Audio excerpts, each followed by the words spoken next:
السلام عليكم ورحمة الله وبركاته. ازيكم حبايبي؟ عاملين ايه؟ يا رب تكونوا بخير.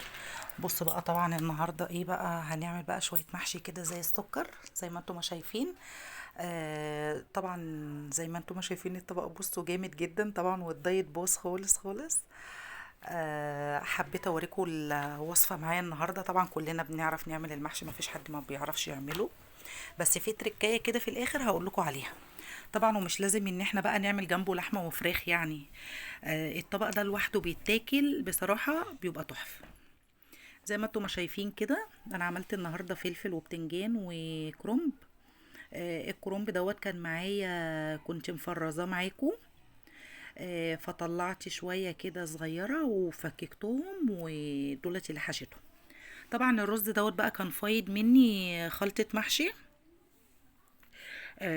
فحبيت ان انا اسويه لان احنا بنحبه مستوي.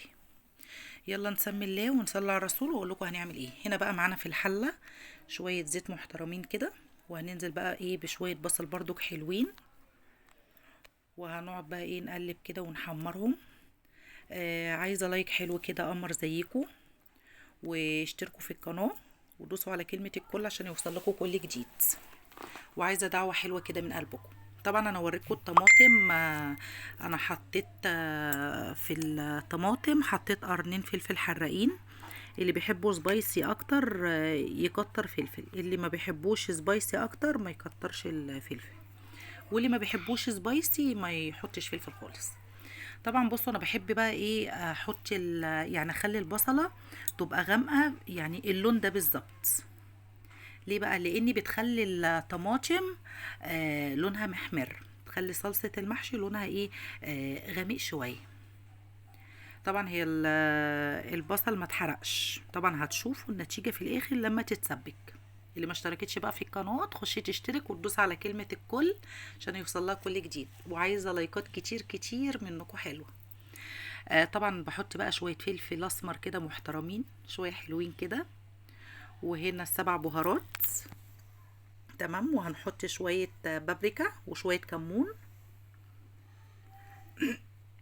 وهنحط الملح بتاعنا. طبعا ما بنحطش ولا ازيد ولا اقل من كده، زي ما انتم ما شايفين بقى كده. هنقلب بقى الصلصة معانا. طبعا انا بيبقى عندي معجون طماطم في الفريزر، بس للاسف لقيت البطرمان خلص. بصوا طبعا هنقلبها بقى وهنسيبها تتسبك، وهوريكم بقى اللون بتاعها هيبقى جميل جدا جدا جدا. بصوا طبعا اللون بتاعها عامل ازاي، شايفين؟ بسم الله ما شاء الله. طبعا طول ما انت واقفه اذكري الله كده وسمي الله، الحاجه هتطلع معاكي حلوه قوي وبنفس. لما تعملي الحاجه كده بنفس بصراحه هتبقى طالعه معاكي زي السكر. شايفين لون الصلصه؟ في بقى تركايه في الاخر دي اللي هقول لكم عليها.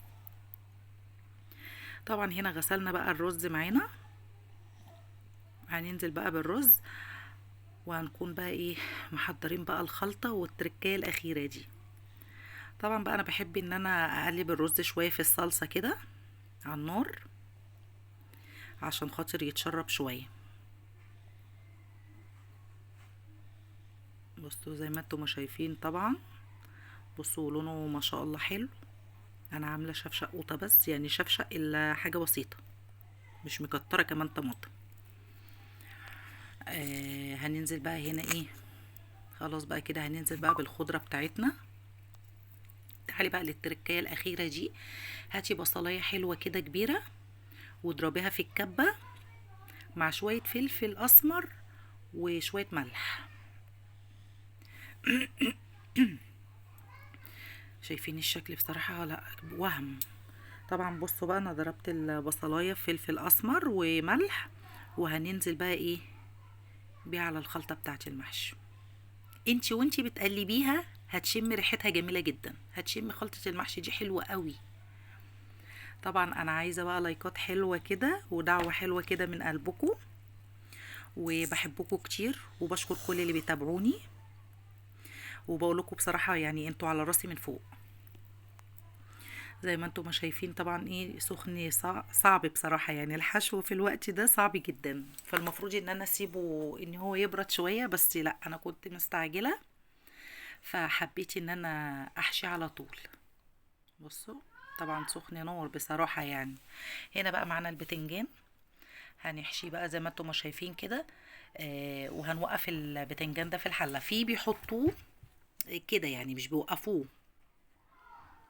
بس انا بحب ان انا اوقفه لاني عشان خاطر ما يخرجش برضك الرز اللي جواه. ولما بتيجي بتحشوا البتنجان مش بنكبسها قوي يعني، لحد بصوا لحد هنا كده. انا هشاور لكم على على المسافة يعني، نسيب حتة قد ايه كده. طبعا بصوا ما جاتش في البتنجانة دي للأسف، هتيجي في البتنجانة التانية. بصوا انا بسيب يعني ربعها من فوق فاضي، وما بكبس قوي عشان خاطر ما يفضيش الرز وما يبقاش مكبوس كده، يبقى مش حلو. تمام. بصوا انا هحشي طبعا معاكم البتنجان ده زي ما انتم ما شايفين كده. الكرنب بقى طبعا هحشي برضك معاكم، بس بعد كده ايه هنكمل بقى في الارض عشان ما نفضلش واقفين. طبعا الرز سخن مولع طبعا، وانا بحشيه طبعا بصراحة يعني سخن جدا. بصوا اديني شورت اهوت. انا قلت ايه ده، وانا ما شورتش ليه يا جماعة؟ والحمد لله كنا خلصنا بقى البتنجان بتاعنا زي ما انتم ما شايفين كده. هنيجي بقى ايه للكرنب بقى اللي بيبقى عايز قعدة بقى. بناخد طبعا الورق الغامق الاول، بنحطه في قاع الحلة، وبعد كده نحشي بقى الفاتح زي ما انتم ما شايفين بقى. طبعا هحشي معاكم ايه كام صباع كده، وبعد كده ايه هقعد اكمله في الارض بصراحة، لان في عندي مشكلة في رجلي فما بقدرش اقف كتير، فالحمد لله. زي ما انتم ما شايفين طبعا. في بقى الناس ما بتعرفش تلف الكرنب يعني لفه سهل جدا، وفي ناس بتحب ان هي تحطي الورقة عريضة كده كبيرة، وتحشيه على صينية او على ترابيزة وتقطع بقى يعني على قد الصوابع اللي هي عايزاها. بصوا انتوا الورقة الصغنونة قوي دي حبيت اوريها لكم يعني، ما رميتش حاجة من الورق ده بصراحة. والكرنب المتخزن بصراحة حلو قوي يا جماعة، وبيسعف معانا بصراحة يعني. لما تكوني عايزة تعملي مثلا كرنب وعايزة بقى تخلصي بسرعة، بصراحة اللي انتي بتعمليه في قلب الفريزر بيسعف معاكي. طبعا كنت انا بقى ايه فصلت الكاميرا وقعدت كملت الحلة دي ايه في الارض بصراحة زي ما انتم ما شايفين كده. طبعا بقى ولا عندي شوربة ولا اي حاجة، فلا مش هقف على ان انا ما عنديش شوربة، لا هعمله هيبقى زي السكر. حطيت واحدة مرقة دجاج في الكرنب، وواحدة في البتنجان.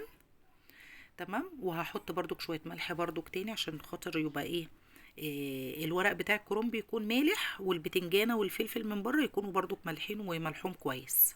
تمام. هنا بقى فاض معانا شوية ايه خلطة محشي. بعد ما حشينا هرميها؟ لا طبعا مش هرميها، مش هنرمي اي حاجة. حطيتها في الكيس زي ما انتم ما شايفين كده، وهاجي بقى من فوق هخرمها ايه هخرم الكيس بسكينة كده من فوق زي ما انتم ما شايفين كده. قسما بالله الرز ده كان طعمه زي السكر، وكان جميل جدا جدا جدا بصراحة، احنا بنحبه. مية بقى مغلية؟ لا مش مية مغلية يا مروة، من الحنفية، وحطيت مية زي ما انتم شايفين كده. هنيجي بقى نحط للكرنب برضك.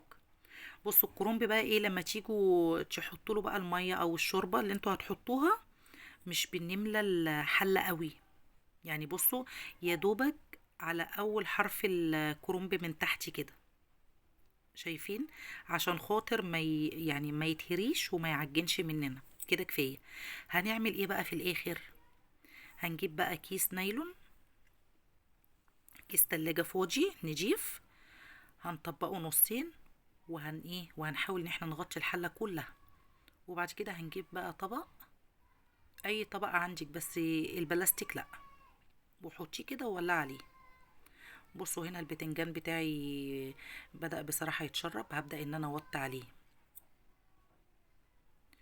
وطبعا الكرنب بتاعي برضو هوريه لكم.